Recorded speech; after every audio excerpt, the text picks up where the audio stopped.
Hey YouTube, welcome back to the summer shop for one last time before I head back to the Unplugged Woodshop Toronto and our fall and winter and spring sessions. We have a couple of days left out here on the coast, and after I posted my last video giving you guys a little tour around some of the boats I've built over the years, I had a lot of great positive comments and feedback, and people saying, cool, thanks for the video, an unplugged life sounds really cool. What are some of the projects that you guys do over there? So I started thinking, it's like, yeah, what can I show you guys? But it turns out I have two projects, two of the last projects I built before leaving the city to come down here. So in coming here this summer, from Toronto to my summer shop, I have this commission that I'm doing, this big carved plaque, and my carving tools had to come along, and I have a whole set of carving tools, and I wanted to build a dedicated tool chest that'll hold all my carving tools plus my sharpening supplies, which are specific to the carving tools. So I came up with a design based on a machinist's tool chest, and maybe sort of like a Gerstner style tool chest as well with the fall front. So I thought, well, while I'm here, I can answer the questions from people. What are some of the projects? Well, let me grab these tool chests. There's actually two, because I built the first one for the carving tools, and then, as I'll describe, I wanted a second chest for just my hand tools. And if you watched a video I posted, I think 2 summers ago, giving you a tour of my tool chest and the hand tool essentials I bring out here, basically it's the same group of tools, but I redesigned the tool chest because my original tool chest, if you remember, has a bar, a handlebar across the top to carry it with end gables and kind of a frame around it, which is a great tool chest and it works really well when it's the only tool chest I'm bringing. But in this case, the back of my car isn't that large, and I had to take this slab of walnut with me, plus 2 toolboxes. So I thought about them more like shipping crates, so the outsides of the boxes just kind of nest together, the 2 side by side, and built them to the same overall dimensions. Let me give you a tour of the 2 tool chests. So the first tool chest I want to show you, the carver's tool chest, started off kind of backwards, really, when you think of designing a chest, because to be honest, I didn't design the chest first. I came up with an idea just to make some trays, almost like a silverware tray, just a really, what I think is quite elegant, but not too complicated, pretty easy way to make just a mitered box with splines. And I used walnut for the box and then holly for these mitered splines. And at the time, I didn't have the runners on here, it was just the splines. Holding it all together, and then with some dados and resawing, made all the partitions to house my carving tools. So this is where it started, and it wasn't too long after I made these trays that I thought, well, now I've got these trays, I'm going to want to take them to the coast, so let's build a box around it. And I was kind of unsure because, frankly, I didn't know if I had the time, the ambition, the wood, all of the above. Didn't know I wanted to make a tool chest and turn that into a project, but before too long we were into it, and that was probably about 3 weeks of projects on an unplugged life. So that was one of the projects we made, every stage of this, even from resawing to the miters to the splines. But again, it wasn't long before I said I need to build a chest around these trays.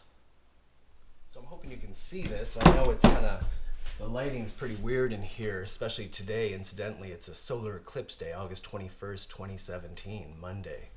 And today is solar eclipse, and there's not a cloud in the sky, so if it stays clear, we're going to have quite a show this afternoon. It's around 4 p.m., just before 4 p.m. this afternoon, when we'll see the solar eclipse. But back to the trays. So, as mentioned, I decided to design this like a Gerstner style tool chest or a machinist tool chest, whereas you have trays that slide into the bottom with a compartment on top. Now the chest, when it's locked, it's not right now, but when it is locked, the top's locked down, the front panel is locked as well. A nice feature, and I wanted, again, for the storage ability of it and the ease of packing this into the back of my car, I wanted it to be clean, nothing sticking out, just flat on the sides. So I used these kind of campaign style hardware that fold into the sides, and everything's just clean. The construction is a dovetailed at the bottom with some kind of strange rabbits and stuff going on with the panels, and then a panel frame and panel top and front and back. Recessed hinges, all Brusso. This is a mitered bridle joint with a slightly raised panel. I left this because I want to carve this at some point. Again, dovetail construction, the hardware. Used a great piece of spalted maple, book matched it. Again, every step of this build, from taking these boards from rough dimension, the dovetails, the bridle joinery, book matching, the mitered bridle joints in the back, all the hardware, all of these are episodes on the membership site. I can't remember how many there may be. There might be at least a dozen episodes worth of content for this project alone. I think it took me about 3 weeks, and that's off and on, not entirely 3 weeks. That's off and on while I'm teaching at the school. So this is locked when it's closed, so you unlock the key, the top flips up, there's storage in the top compartment, I'll show you that in a second, and then the bottom, this just falls down, slides under there, and then you have your trays for all the carving tools. And that's where these little runners came in, dual purpose, because they're the runners for the drawers to slide in, but they're also the handles to pull the drawers out. So that's all of my carving tools, and then some.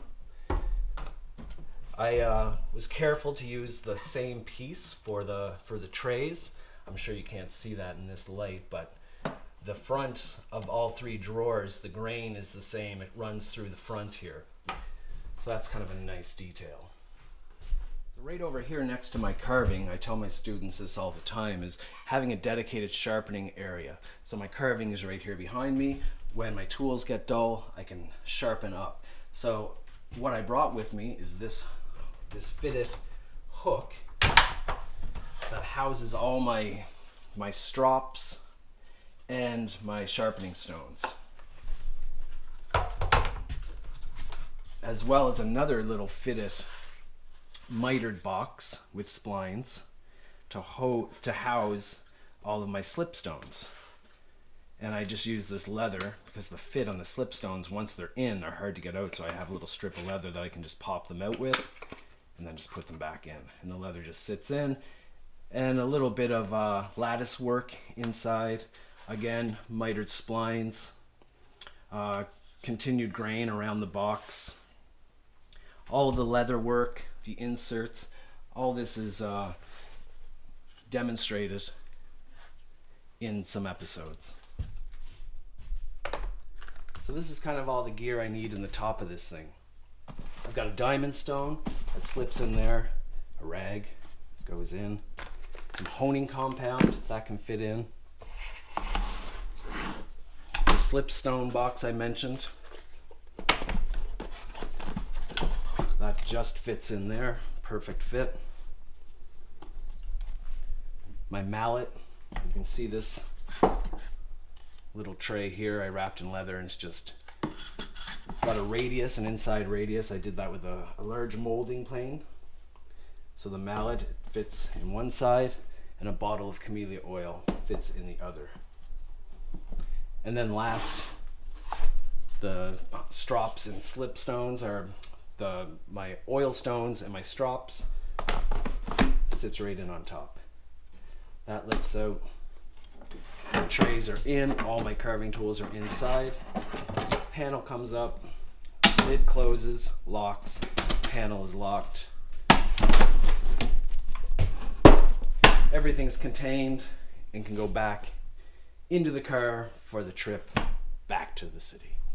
So as I was getting closer to leaving Toronto to come out here, I had all my carving tools, I had the actual carving packed up, and then my hand tools. And I looked at my cabinet maker's tool chest and thought, that's going to be in the car. My cabinet maker's tool chest isn't going to sit. So I decided, well, I don't have 3 weeks again to build another tool chest like this, but what can I build relatively quickly to house all my regular hand tools, which are strewn across the shop right now. So working off roughly the same specs, you can see there's about 1/8 of an inch difference there, or not quite 1/8 actually, but I decided to build a Japanese style tool chest. And this was a fast build, 3-day build, pine construction, through wedged mortise and tenon joinery, some nails, and then it has the classic locking kind of puzzle box Japanese tool chest top. So it's worked out really good. Incidentally, when I left Toronto, this was still clear. It was pine. I just oiled it. And here's a shot of it before. What? Yes, when I got here to Cape Breton one day, I thought, I think I'll try that burning technique. So I took a blowtorch and lit it on fire. Burnt all the pine down. The lid moved, so I may actually end up building a new lid. The original wedge, here's the original wedge, and it just moved too much, and I ended up cutting up the top and redoing the top of the box. But again, I had to make a new wedge, and I just used some curly maple for that. So this is pretty tight.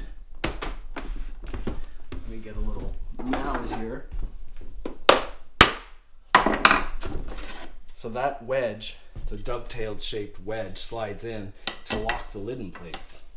And then you slide the lid over this way, and then it can pull out. So that's the lid. Inside was pretty bare. A nice big till that sits in the top. Again, same construction techniques. Mitered spline construction, kind of to match. And then the bottom of the chest is fit out to house all my hand planes. So you can see inside everything is French fit, or these two joinery planes are French fit. I have my Kranov, my little block plane goes there, my jack plane goes there, some joinery planes, all made the trip with me. So what doesn't go in here are my hand saws, and I have a leather satchel I made, which is around here somewhere. A leather satchel I made a few years ago that I use for carrying my saws. So the two tool chests, a 3-week build, a 3-day build, and not a bad fit at all. Especially after bringing it from Toronto to Cape Breton. Here by the ocean, wood moves, summertime, August, humid, and then I lit it on fire. So I'm surprised I kind of thought it was going to bust apart. Actually, let me show you that closely. So this side's longer, it hooks under. This side goes down, and this side slides back like that. It's locked in place at this stage, and then the wedge just really keeps it together. So that goes up, can load in the car. It houses all the tools that are around the shop. This slides in next to it in the car, and then I have a flat platform for luggage, suitcase, my guitar, stuff like that. So that's the tale of the two chests. 3 weeks, kind of. 3 days, kind of. Good builds, and these are two of the projects. Every step of both of these tool chests are on an Unplugged Life. So if you're one of those people that can binge watch, you can join for a month. It's $20, and check out these series. Other than that, we've made, just since the winter, let me think, we did a kerfing plane, we did a frame saw, we did these, what else did we do? A step stool over the winter, we did a cabinet, we did some other tool things, we did some, we built some workbenches at the Unplugged Woodshop in Toronto, installed some vices, a whole bunch of stuff. So the membership site, like the boat tour from the last episode, and now like this one, is a lot of this. It's just me.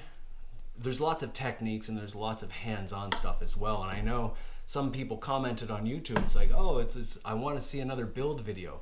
Well, unfortunately, life gets in the way, and my membership site is how I make a living. You get at least 3 episodes a week. Sometimes there's 5 episodes a week. Sometimes there's 2 episodes a week. Sometimes episodes are an hour and a half long. Sometimes they're 10 minutes long, and everywhere in between. Not only that, but you'll be able to watch when I travel. I take you along, and we visit other schools around the world, from Australia to Italy to England to United States to the Yukon. The camera came along with me on all these parts, meeting people, talking, hanging out in like Vic Teslin's shop and David Charlesworth's shop, and talking with the owners and cabinet makers and furniture makers, and just a whole raft of people over the years. 3 years, I think, we've been doing this an Unplugged Life, this membership site, and we have a few hundred members, a great community. We're going to start the forum back up. We had a forum. Forums have a way of getting their own legs and kind of getting out of hand, and frankly, we just didn't have time to moderate it or do it. But now there's a new part of the Unplugged Woodshop website that we're going to have the forum on for members of an Unplugged Life to share their stories. So this is my story as I wrap things up here in Cape Breton to go back to the city. Want to say thanks for all the positive feedback on all my videos, especially the last one, the boat building one, and all the inquiries about what are some of the projects at an Unplugged Life and on the Unplugged Woodshop website. So thanks for watching. Enjoy your day. Solar eclipse day. Wow. Make every day a masterpiece.